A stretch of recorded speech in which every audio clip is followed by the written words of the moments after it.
This is the Final Whistle podcast from the Wrexham AFC media team.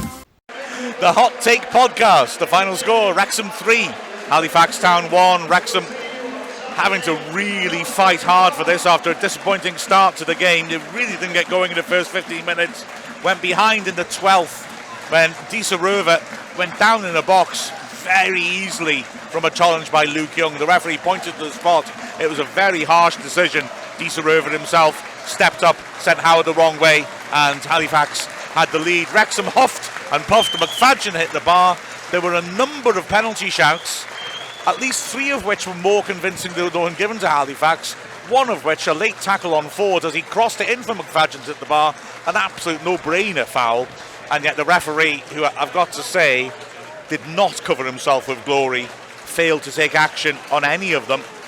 Wrexham built up a good head of steam at the end of the half, and they just could not force the ball home. Palmer had a close-range shot blocked as well. It was all getting very frustrating. Palmer heading over from 6 yards. Wrexham started the second half, putting pressure on again. Another penalty shout when Hayden was manhandled off the ball. Referee, maybe more understandably, didn't spot that one. But Wrexham kept working, shifted to 4 at the back, bringing on Jordan Davis for Jordan Tunnicliffe, who, to be fair, was excellent at the back, and got their awards 3 minutes later when Ben Tozer scored a brilliant goal from the edge of the box, hitting it with the outside of his foot into the top left corner.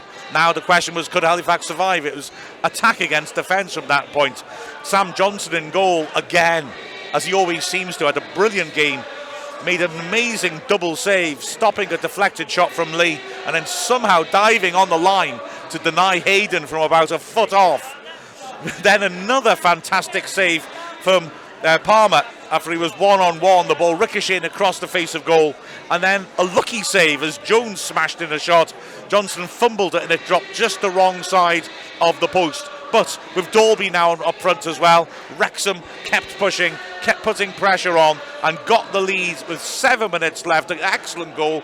Davis pinging the ball to Palmer, who pinned his man in the box. Palmer laid her off beautifully. Davis, with the outside of his left foot, drilled it into the top right corner. And there was more to come in the final minute. Luke Young, whose set pieces had tended to be met by Halifax heads, which I think, to be fair, is a comment on how well their centre-backs defended more than Young's delivery, swung a ball in to the edge of the 6-yard box, and it was met by Aaron Hayden with a terrific leap, somehow getting on top of a ball that was high in the air, heading it down and bouncing up into the roof of the net. Wrexham win 3-1, and gentlemen, it was never in doubt. Wow. I think Jay would have said he was in doubt in the first half. But I think we all thought the same first half and thought it wasn't going to be our night, was it? To be honest, I said at the start of the commentary it's going to be a long night. And to be honest, the first 60-65 minutes, they feel like that. There's just something about this team. You have to have more than a 1-goal lead to beat us, and comfortably, really. And, we're always in it. We are always in it. We've got so much quality. And we've come away today with a 3-1 win. And we didn't play our best. That's pretty good. Oh, yeah, absolutely terrific. And yeah, there was so much we got right in the in the last hour of the game. But I think, to be fair, that the heart that we had and the changes Parkinson was brave enough to make were the decisive factors. Yeah, definitely so. I think the resilience there today was, plain to see for everybody. They just kept building up pressure in the second half, and the goals were inevitable because you could see Halifax starting to defend deeper and deeper and deeper all the time, and we had more space on the ball. They weren't closing us down as quickly, and Parkinson's substitutes made a huge difference, bringing on Dalby and bringing on Davis. Made a massive difference to our game, and we just seemed a lot more attacking formation going forward. We had a lot more options. The balls were a lot better played forward to the wings, and our wingers seemed to have a lot more space.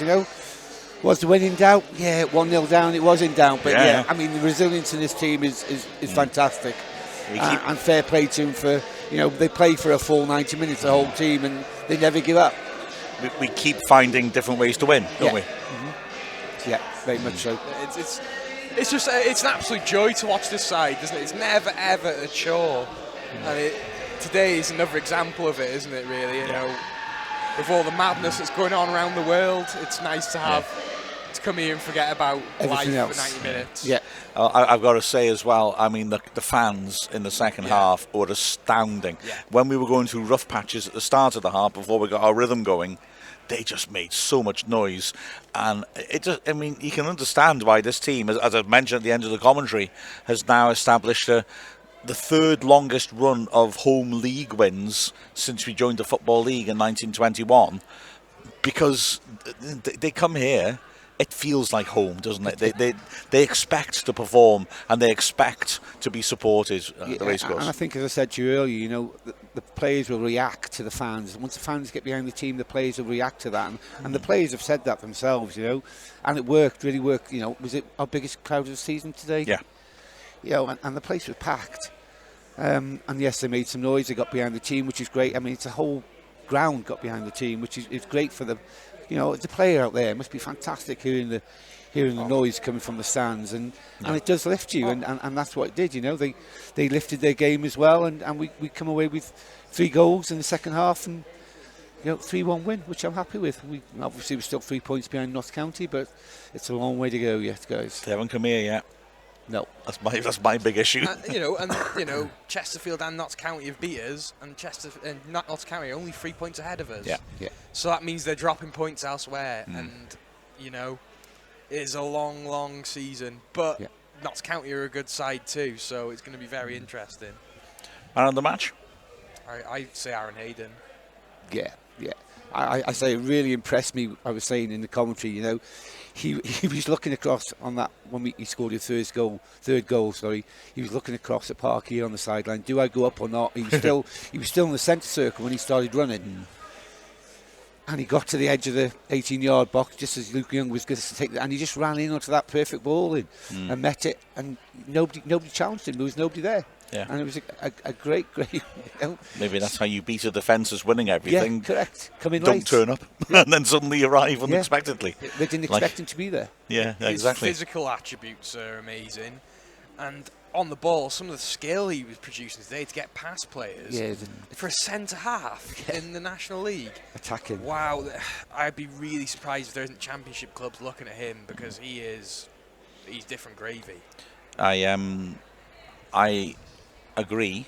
I'm happy for him as man of the match, although I've got to mention Tozer as well. He really drove play forwards, didn't he? Defended well.